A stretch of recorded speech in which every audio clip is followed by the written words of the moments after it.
Beauty, beautiful, beautifully, beautify.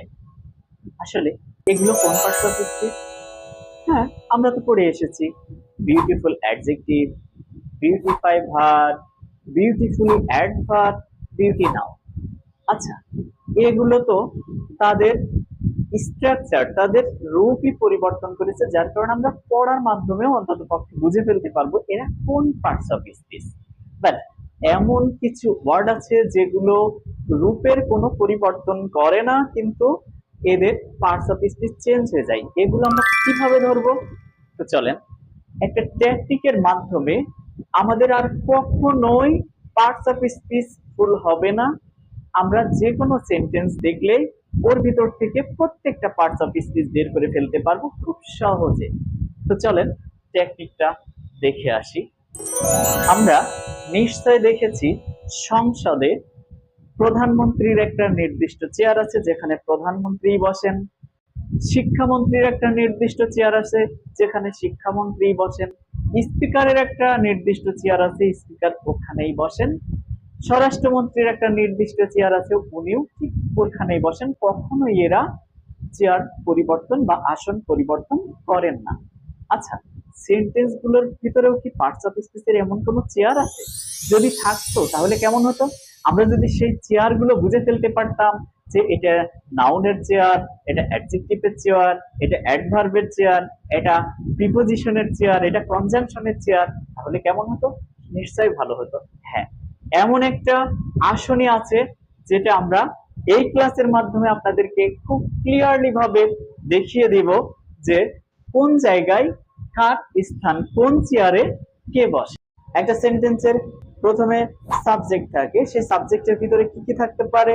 প্রথমে noun অথবা pronoun, তার পূর্বে অ্যাডজেক্টিভ, তার পূর্বে অ্যাডভার্ব, এভাবে সাবজেক্ট হয়।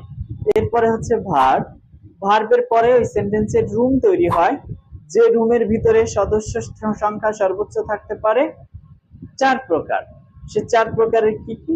প্রথম সদস্যের নাম নাউন, দ্বিতীয় সদস্যের নাম অ্যাডজেক্টিভ, তৃতীয় সদস্যের নাম অ্যাডভার্ব, চতুর্থ সদস্যের নামও অ্যাডভার্ব।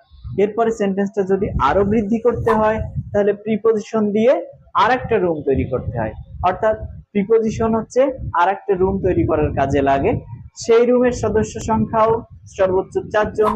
যদি প্রথম একজন আসে তাহলে নাউন আসবে, যদি দ্বিতীয় জন আসে তাহলে অ্যাডজেক্টিভ আসবে, যদি তৃতীয় জন আসে তাহলে অ্যাডভার্ব আসবে, যদি চতুর্থ জন আসে তাহলেও অ্যাডভার্ব আসবে। অর্থাৎ প্রথমে নাউন, নাউনের পূর্বে অ্যাডজেক্টিভ বসে, অ্যাডজেক্টিভের আগে অ্যাডভার্ব বসে, অ্যাডভার্বের আগেও অ্যাডভার্ব বসে, এইভাবে রুম শেষ হয়। অ্যাডভার্ব রুমের ভিতরে বসেছে, এছাড়াও অ্যাডভার্ব আরো 3টি জায়গায় বসতে পারে। কোথায়? সেন্টেন্সের শুরুতে, সাবজেক্ট ভার্বের মাঝে, সেন্টেন্সের শেষে।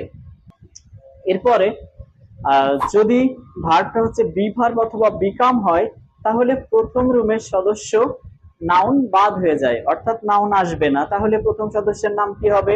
অ্যাডজেক্টিভ, দ্বিতীয় সদস্যের নাম অ্যাডভার্ব, তৃতীয় সদস্যের নাম অ্যাডভার্ব। যদি প্রথম রুমে আর্টিকেল চলে আসে তাহলে রুমটা আগের মতোই, অর্থাৎ প্রথম সদস্যের নাম হচ্ছে নাউন হবে, দ্বিতীয় সদস্যের নাম অ্যাডজেক্টিভ, তৃতীয় সদস্যের নাম অ্যাডভার্ব, চতুর্থ সদস্যের নামও অ্যাডভার্ব। অর্থাৎ যদি বি ভার্ব এবং বিকামে আর্টিকেল না থাকে তাহলে অ্যাডজেক্টিভ থেকে শুরু হয়, আর যদি আর্টিকেল আসে তাহলে নাউন থেকে শুরু হয়, এইভাবে। আর পসেসিভ কেসের পরে তো নাউন হয়।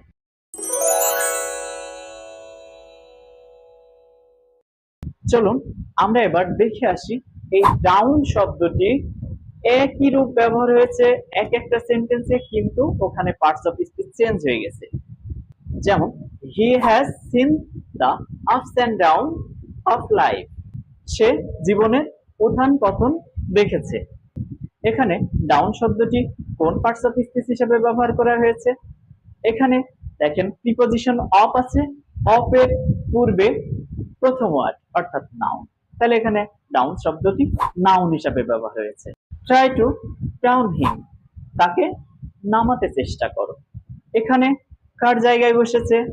টুর পরে তো ভার্বের বেস গ্রুপ হয়, অর্থাৎ টুর পরে ভার্ব থাকে, তাহলে ডাউন এখানে ভার্ব হিসেবে ব্যবহার করা হয়েছে।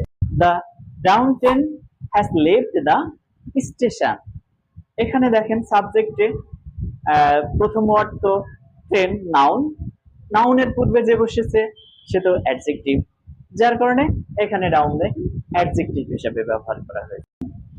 The sun has gone down, এখানে ডাউন শব্দটি কি হিসাবে ব্যবহার করা হয়েছে? এটা হচ্ছে অ্যাডভার্ব হিসাবে ব্যবহৃত হয়েছে। কারণ এখানে দেখেন একটা সেন্টেন্সের যখন ভাবকে কি বা কাকে দ্বারা প্রশ্ন করা হয়, যে উত্তরটা পাওয়া যায় সেটা হচ্ছে অবজেক্ট হয়। তাহলে এখানে কিন্তু ডাউন শব্দটি আসছে না, যার কারণে ওটা তো কোনো অবজেক্ট না। আর অবজেক্ট ছাড়া যদি একটা ওয়ার্ড হয় তাহলে তা অবশ্যই adverb. The BOT is sailing down the river, এখানে দেখেন লাস্টে তো একটা রিভার আছে যেটা হচ্ছে নাউন, নাউনের পূর্বে কে বসেছে? বি, তাহলে এটা তো অ্যাডজেক্টিভ। তাহলে অ্যাডজেক্টিভ এরপরে তো সদস্য আর নাই, অর্থাৎ আর্টিকেল যদি চলে আসে তাহলে ওই রুমের কাজ শেষ হয়ে যায়। তাহলে ওই রুমটা শেষ করার কাজটা কার ছিল? সেটা হচ্ছে প্রিপজিশনের, যার কারণে এখানে নাউনটা হচ্ছে প্রিপজিশন হিসাবে ব্যবহার করা হয়েছে। Please give me a glass of water, এখানে দেখেন ওয়াটারটা হচ্ছে নাউন হিসাবে ব্যবহার করা হয়েছে। এরপরে যদি বলেন every day I water the garden, এখানে দেখেন এটা ওয়াটারটা ভার্ব হিসাবে ব্যবহার করা হয়েছে, কিন্তু এখানে ওয়াটারের কোনো পরিবর্তন হয়নি, শুধুমাত্র স্থানের কারণে আমরা পার্টস অফ স্পিচটার পরিবর্তন ধরে ফেলতে পারছি। এখন আপনারাও বিভিন্ন ধরনের যে কোনো সেন্টেন্স নিয়ে এই সেন্টেন্স গুলা এই ধারাবাহিকতা মেনটেন করে পার্টস অফ স্পিচ গুলো ধরতে থাকেন, ইনশাল্লাহ প্রত্যেকটা পার্টস অফ স্পিচ আপনারাও বের করে ফেলতে পারবেন ইনশাল্লাহ। তো আজকের মতো এই পর্যন্ত, ভালো থাকবেন, আসসালামু আলাইকুম।